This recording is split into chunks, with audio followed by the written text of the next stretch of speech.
মই এখন স্কুলতে পঢ়া ক্লাছ 4 পৰা মই এটা কবিতা আবৃত্তি কৰোঁতে ৰামু বাইদেৱে মোক 100 টকা এটা দিছিল। এতিয়া মনত আছে মাৰিয়া মই এটা সাধু কথা কওঁ। কম নে নকওঁ? সাধু শুনি কোনে কোনে ভাল পোৱা? সবেই ভাল পায়। বঢ়িয়া। ভাল কথা। আমি কি কি বস্তু ঘৰত পোহা কি কি প্ৰাণীৰ পৰা কণী পাওঁ?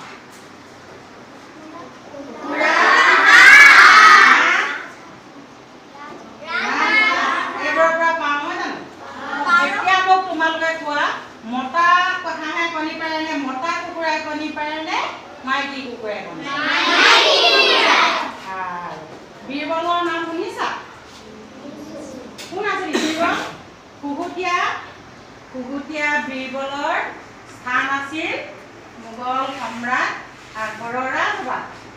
তেওঁ কি হ'ল, প্ৰতিটো কথাতে তেওঁ সদায় কিবা নহয় কিবা এটা, যদি কঠোৰ কিবা এটা পৰীক্ষা দিবলগীয়া হয় তেনেহ'লে বীৰবলে সদায় প্ৰথম স্থানতে থাকে। তাৰমানে তেওঁ কেতিয়াও কোনোদিনে নেহাৰে, হাৰি নাযায়, পৰাজয় বৰণ নকৰে।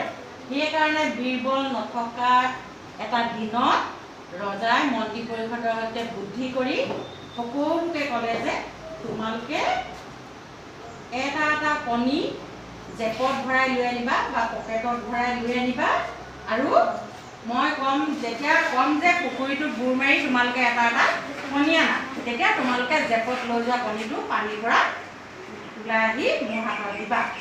বীৰবল সেই সময়ত নাই সভাখনত উপস্থিত নাছিল। গতিকে পিছদিনা যেতিয়া বীৰবল আহিল, তেতিয়া ৰজাই বীৰবলক হৰাবলৈ, তাৰমানে পৰাজয় কৰোৱাবলৈ কি কৰিলে, মন্ত্ৰী পৰিষদৰ তাত ক'লে কণী আনা, তেতিয়া তোমালোকে জেপত লৈ যোৱা কণীটো পানীৰ পৰা ওলাই আহি মোৰ হাতত দিবা। বীৰবল সেই সময়ত নাই সভাখনত উপস্থিত নাছিল। গতিকে পিছদিনা যেতিয়া বীৰবল আহিল, তেতিয়া ৰজাই বীৰবলক হৰাবলৈ, তাৰমানে পৰাজয় কৰোৱাবলৈ কি কৰিলে, মন্ত্ৰী পৰিষদৰ তাত ক'লে এতিয়া আমি মন্ত্ৰী পৰিষদে গোটেইখিনিয়ে গৈ পুখুৰীৰ পাৰলৈ যাওঁ ব'লো। পুখুৰীৰ পাৰলৈ আহিলে ৰজাই এটা চৰ্ত দিলে, আপোনালোকে প্ৰত্যেকেই পুখুৰীত বুৰ মাৰি এটা এটা কণী পানীৰ পৰা মোক তুলি আনি দিয়ক। আগদিনা চবে জেপত কণী ভৰাই আনিছে নহয়নে নহয়? কাৰ হাতত কণী নাই? বীৰবলৰ হাতত কণী নাই। তেতিয়া চবেই তললৈ পানীত জুবুৰা মাৰিছে আৰু মাৰি পেলাই এটা এটা কণী বুটলি আনি মানে নিজৰ জেপৰ পৰা উলিয়াই পানীৰ পৰা উঠি আহি এনেকৈ ৰজাৰ হাতত কণী দিছে। এনেকৈ প্ৰত্যেকেই যেতিয়া কণী দিলে তেতিয়া বীৰবলৰতো উপায় নাই, একেবাৰে শেষত বীৰবলৰ পাল গৈছে। বীৰবলেও জাপ মাৰি পানীত নামিলে, জাপ মাৰি পানীত নামিলে অলপ দেৰি পিছত ওপৰলৈ উঠি আহি সাবু দুবু খাই থৈ পেলাই ওপৰলৈ উঠি আহিলে, আহি পেলাই একেবাৰে বামলৈ আহিলে। বামলৈ আহি ৰজাক ক'লে যে মহাৰাজ কণী নাই, মহাৰাজ কণী নাই। ৰজাই ভাবিলে কিয়? তেতিয়া বীৰবলে কি ক'লে, মতা কুকুৰাই জাহাবনা, মতা কুকুৰাই কণী নেপাৰে নহয়। কণী কোনে পাৰে? মাইকী কুকুৰাই পাৰে। আপোনাৰ গোটেই মন্ত্ৰী পৰিষদৰে মানুহখিনি পানীত জুবুৰা মাৰি মাৰি যি আপোনাক কণী আনি দিছে, সিহঁতি চব কি মাইকী, সিহঁতি চব মাইকী কুকুৰা, আৰু একমাত্ৰ মতা কুকুৰাটো হ'ল কি মই। কোনে ক'লে বুলি? বীৰবলে। কেনেকুৱা লাগিলে সাধুটো? আমি গায়ত্ৰী বৰুৱা বাইদেউ ইয়ালৈ মাতি আনিছোঁ। গায়ত্ৰী বৰুৱা বাইদেউ মাতি আনিছোঁ। বাইদেউ ৱেলকাম কৰা। এতিয়া তোমালোকে আবৃত্তি কেনেকৈ কৰে বাইদেউৰ পৰা শিকিবা। নমস্কাৰ। তোমালোকক আজি আবৃত্তি কবিতা আবৃত্তি কৰি ভাল পোৱা নে? কোনে কোনে ভাল পোৱা, কোনে কোনে বেয়া পোৱা?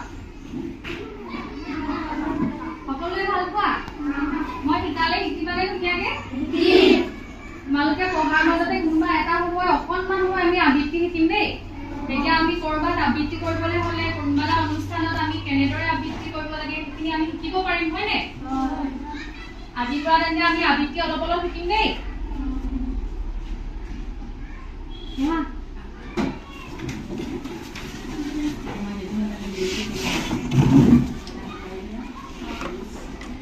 কবিতাৰ শিৰোনাম অকণমানি ল'ৰা, কবি জ্যোতিপ্ৰসাদ আগৰৱালা। জ্যোতিপ্ৰসাদ আগৰৱালাক চিনি পোৱা নে তোমালোকে? তেওঁৰ এটা কবিতা মই আবৃত্তি কৰি দিছো। আকাশী ঘৰত থাকে ঈশ্বৰৰ ল'ৰা, জোনবেলি তৰা, আমাৰ ঘৰত মই দুষ্টালি কৰা দেউতাৰ ল'ৰা। বেলি কৰে জিকমিক, জোনবাই টিকমিক, তৰাবোৰে ধিমিক ধিমিক, মই নাচো ধিমিক ধিমিক। ৰিদ্ধিন ধিমিক, খিদ্ধিন ধিমিক, খিতাধিনা ধিনদাও, নিদাও। ভনীটিয়ে লগতে জুলুকা পিন্ধি নাচে, ৰিনিক ৰিনিক ঝিন ঝিনিক ঝিনিক, দেউতা মায়ে যে হাঁহে খিক খিক খিক। ভাল লাগিলে নে কবিতাটো? আৰু কবিতা শিকিবানে এনেকে? তোমালোকে এনেকে মই কবিতা আবৃত্তি কৰি দিম, তোমালোকেও এটা দুটা শিকিব লাগিব। শিকিবা নহয়?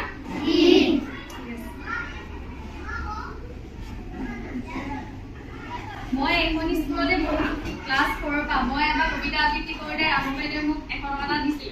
এতিয়া মনত আছে। ক্লাছ 4ত আমি আগতে সেই 4 ক্লাছটোত আমাৰ কিবা অনুষ্ঠান এটা পাতিছিলে, কবিতা ৰাভা দিৱসে নে কি আছিলে নেকি, তেতিয়া আবৃত্তি কৰিছিলোঁ। তাত মই পোহৰ দিয়া কবিতাটো আবৃত্তি কৰোঁতে বাইদেৱে মোক পুৰস্কাৰ দিছিলে। তোমালোককো এতিয়া কেতিয়াবা তোমালোকে ভাল অনুষ্ঠানত ভালকে আবৃত্তি কৰিলে তোমালোকক পুৰস্কাৰ দিব। পুৰস্কাৰ ল'বলৈ মন আছে নে বাইদেউৰ পৰা? মই সেই কবিতাটো এবাৰ আবৃত্তি কৰি দিছো দেই। সেইটো আছিলে কবি ৰূপকোঁৱৰ জ্যোতিপ্ৰসাদ আগৰৱালা দেৱৰ। মই পুৰস্কাৰ দিয়াটো গাই দিয়া। পোহৰ দিয়া আৰু পোহৰ দিয়া, মনৰ আন্ধাৰ আঁতৰ কৰি আলোকলৈ নিয়া, সদায় সঁচাত থাকিবলৈ মনত দিয়া গ'ল, আমাৰ হিয়াত জ্বলক তোমাৰ জ্যোতি জলমল। সুন্দৰ তুমি য'তেই আছা আমাক মৰম দিবা, সোণপুৱতিৰ বেলিৰ আঁৰত থাকি হাঁহিবা, তৰা জোনৰ সিপাৰতো দূৰৈতকৈ দূৰণিতো আমাক হ'লে নাপাহৰিবা। যাম কোনফালে পৃথিৱীখনত, কৈ যাবা আহি ৰাতি সপোনত, নজনা নুবুজা সকলো কথা শিকাই বুজাই যাবা, সুন্দৰ তুমি নেদেখাৰ পৰা আমাৰ সেৱা ল'বা, আমাৰ সেৱা ল'বা, আমাৰ সেৱা ল'বা। ধন্যবাদ। ঠিক আছে, তোমালোকে বাইদেউৰ পৰা শিকি ল'বা দেই।